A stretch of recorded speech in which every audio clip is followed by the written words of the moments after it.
이강인 선수가 파리 생제르맹으로 이적한 이후에 첫 번째 트로피를 들어올릴 수 있는 경기가 곧 펼쳐지는데 툴루즈와의 트로페 데 쌍피옹, 그러니까 프랑스 슈퍼컵 경기거든요. 1월 4일 목요일 4시 45분에 펼쳐지는 경기인데요. 이 경기가 이강인 선수가 아시안컵 이전에 마지막으로 치르는 파리 생제르맹 경기이기도 하고요. 사실은 규정에 따르면 이 툴루즈전 전에 이강인 선수가 국가대표팀에 소집이 되어야 하는데 이강인 선수가 아무래도 트로피가 걸려있는 경기다 보니까 이 경기를 뛰고 국가대표팀에 합류하고 싶다라는 의사를 축구협회에 전달했다고 알려져 있죠. 그래서 르파르지eng의 기사를 보면 이강인이 툴루즈와의 경기에 출전하고 싶다는 의사를 한국축구협회에 알렸고 한국축구협회는 이에 동의했습니다. 그래서 이강인은 툴루즈와의 경기 이후에 곧바로 아시안컵에 합류할 예정입니다. 그만큼 이강인 선수가 파리 생제르맹으로 이적한 이후에 첫 번째 트로피를 들어올리고 싶은 마음이 정말 강력한 것 같고요. 그리고 이게 재밌는 게 이강인 선수가 원래 이 슈퍼컵 경기를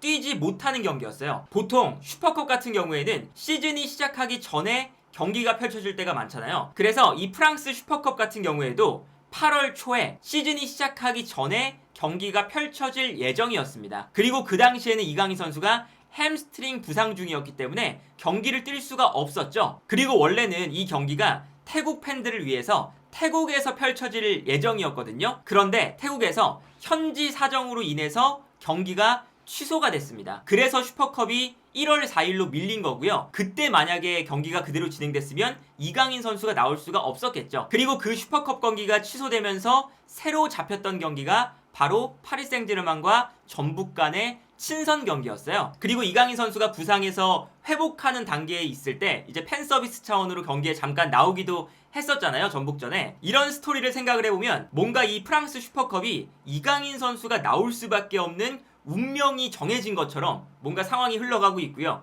그리고 이번 경기에서 이강인 선수가 선발 출전할 가능성이 매우 높습니다. 현재 프랑스 현지에서 르키프가 예상한 명단에 따르면요.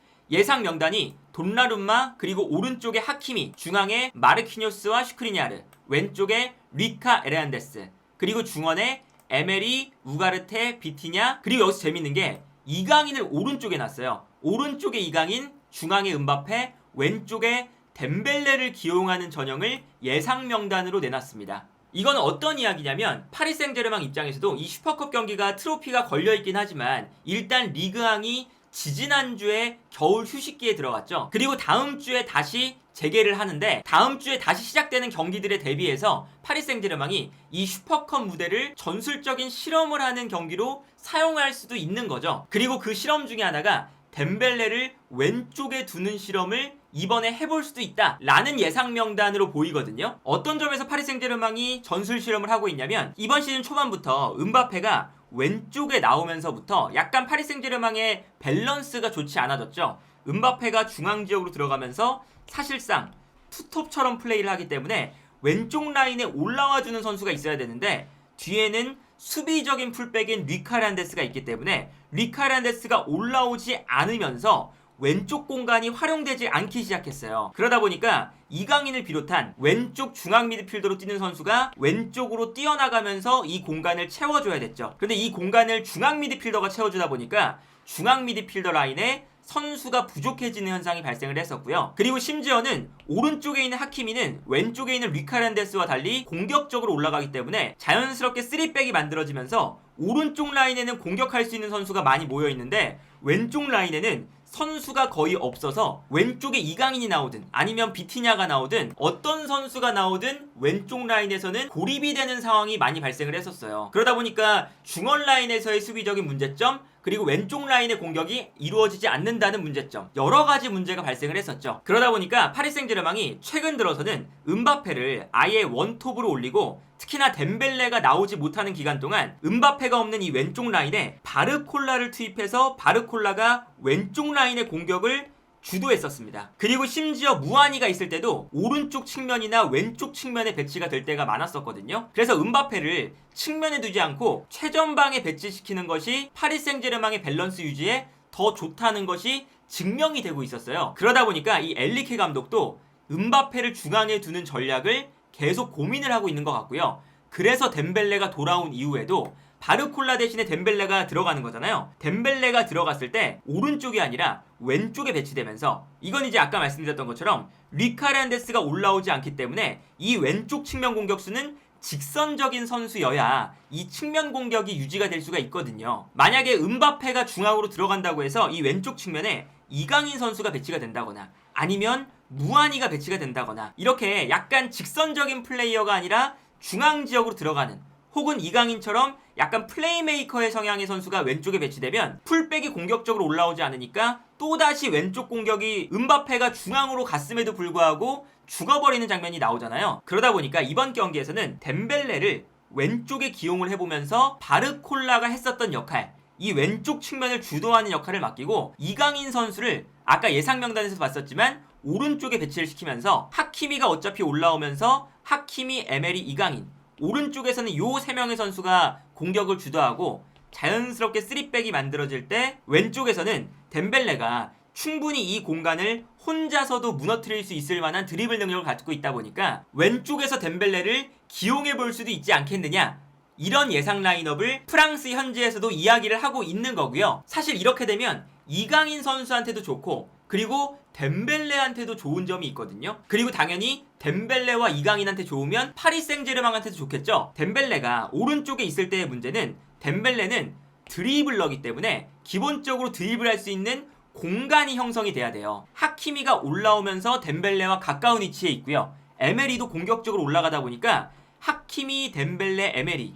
요 세 명의 선수가 오른쪽에서 밀집해 있을 때가 많았어요. 근데 이렇게 되면 상대 수비 입장에서도 파리 생제르맹이 오른쪽 지역에 선수들이 밀집해 있으니까 수비가 자연스럽게 밀집할 수밖에 없습니다. 그리고 이렇게 수비가 밀집하게 되면 덴벨레 입장에서는 덴벨레가 드리블할 수 있는 공간 자체가 줄어들게 되는 거죠. 그런데 반면에 이 오른쪽에서 주로 공격이 진행되기 때문에 왼쪽 지역에는 넓은 공간이 만들어질 때가 많거든요. 그래서 이강인 선수가 득점을 기록한 경기에서 이 왼쪽 공간에 대한 이득을 볼 때도 있었죠. 예를 들면 이런 장면이었습니다. 이강인 선수가 왼쪽에 나왔을 때 오른쪽 지역에 선수들이 몰려 있으니까 이 장면도 하키미, 에메리, 덴벨레가 모여 있는 장면이거든요.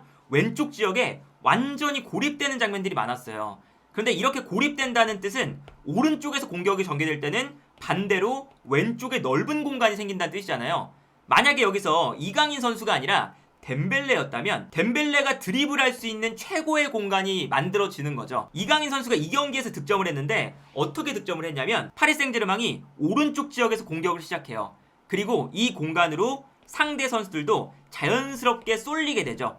그러면 자연스럽게 반대편 공간은 넓어질 수밖에 없는데 여기서 크로스가 올라올 때 음바페가 의도적으로 중앙 지역으로 뛰어가면서 수비수 한 명을 본인에게 끌어들입니다. 왼쪽 중앙 지역에 위치하고 있었던 이강인 선수가 어떤 현상이 발생하냐, 음바페가 수비를 끌고 들어가면서 반대편 측면의 선수들이 밀집해 있을 때 뒷공간에는 공간이 넓게 발생을 하고요.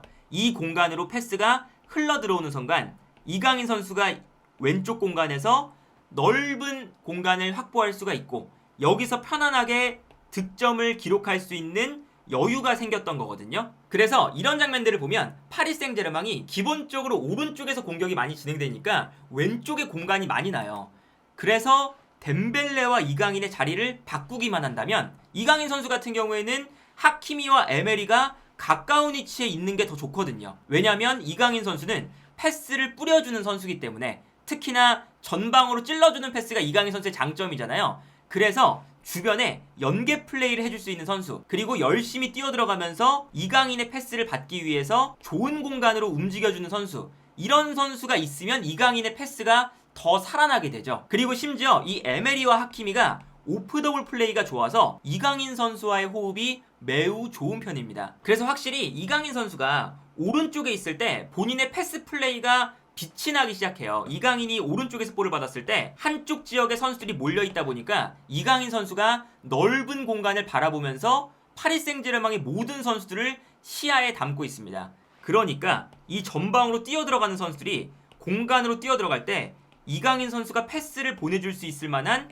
선택지가 많아지는 거거든요. 오른쪽에 있을 때는 이런 장면이 많이 나오죠. 이강인이 볼을 잡고 있을 때, 그리고 심지어 음바페까지도 최전방에서 뛰는 전형이다 보니까 이강인이 음바페에게 패스를 찔러줄 수 있을 만한 이런 장면들이 기본적으로 많이 나오고, 이강인 선수가 안쪽을 바라보면서 패스를 찔러줬을 때 뛰어들어가는 음바페에게 적절한 패스가 들어가면서 상대 수비를 무너뜨리는 장면도 많이 나오는 걸 볼 수가 있었습니다. 그러니까 이 장면도 보면 기본적으로 오른쪽에서 공격이 전개가 되기 때문에 이강인 선수와 패스를 주고받을 선수가 너무나도 많아요. 그리고 반대편에서는 이 경기에선 이제 덴벨레가 아니라 바르콜라가 나왔기 때문에 바르콜라가 반대편에서 뛰어들어가면서 이 넓은 공간을 쓸 수가 있는 거죠. 그래서 오른쪽에서 패스를 주고받으면서 상대를 무너뜨리고 수비가 쏠렸을 때 반대편 크로스, 그리고 바르콜라가 결정적인 찬스를 맞이하는 이런 장면들이 자연스럽게 나올 수가 있는 거거든요.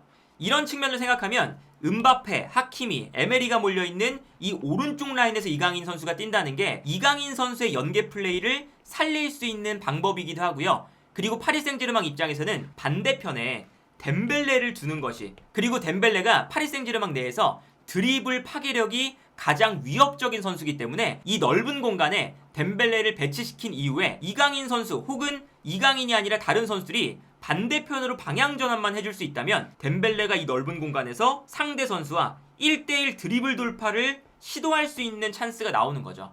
그리고 이렇게 넓은 공간에서 1대1 찬스는 덴벨레가 전 세계에서도 가장 드리블을 잘하는 선수 중에 한 명이잖아요. 그래서 덴벨레가 이번 경기에서 왼쪽으로 배치가 되고 여기서 덴벨레가 좋은 모습을 보여줄 수만 있다면, 그래서 파리 생제르맹이 덴벨레를 왼쪽에 배치하고 이강인을 오른쪽으로 배치하는 이 전형이 이번 경기에서 만약에 이루어지고 이게 또 성공을 거두게 된다면 그동안 문제가 됐었던 좌우 밸런스 공격에 대한 불균형, 그리고 음바페가 중앙으로 들어갔을 때 미드필더가 측면으로 빠지면서 중앙 미드필더 라인의 밸런스가 붕괴된다는 그 문제점도 어느 정도 상쇄가 될 수가 있고요. 그리고 이강인 선수가 지금 파리 생제르맹으로 이적한 다음에 아직까지 명확한 포지션이 없어서 좀 어려움을 겪고 있는 부분도 있거든요. 슈퍼컵에서 이러한 전술을 엔리케 감독이 사용했을 때 성공을 한다면 이강인 선수가 아시안컵으로 떠나기 전에 본인의 위치를 어느 정도 엔리케 감독에게 보여주고 떠날 수 있다는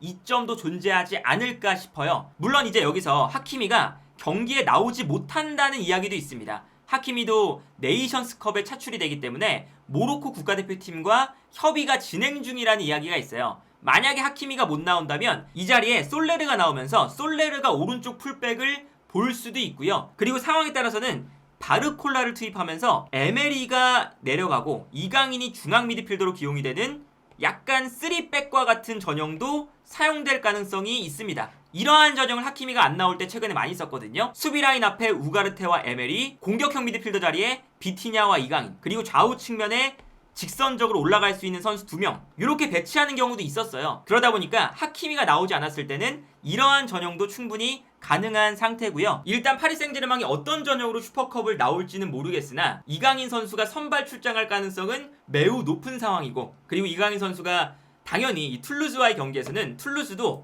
지금 리그에서 어려운 상태거든요. 리그왕에서도 16등으로 강등권에 위치하고 있는 팀입니다. 그러다 보니까 이강인 선수가 파리 생제르맹으로 이적한 이후에 첫 번째 트로피를 들어올리는 모습을 볼 가능성이 매우 높다. 그리고 이번 경기에서 우승을 하고 아시안컵에 합류한다면 이강인 선수의 주전 경쟁도 당연히 조금 더 수월해질 거고요. 그리고 이번 경기에서도 파리 생제르맹이 전술적인 실험을 약간은 가져갈 것 같은데, 그 전술적인 실험을 보면 후반기에 이강인 선수가 파리 생제르맹에서 어떤 위치에서 뛸 수 있을지 전체적인 윤곽을 어느 정도는 살펴볼 수 있는 그런 경기도 되지 않을까 싶네요.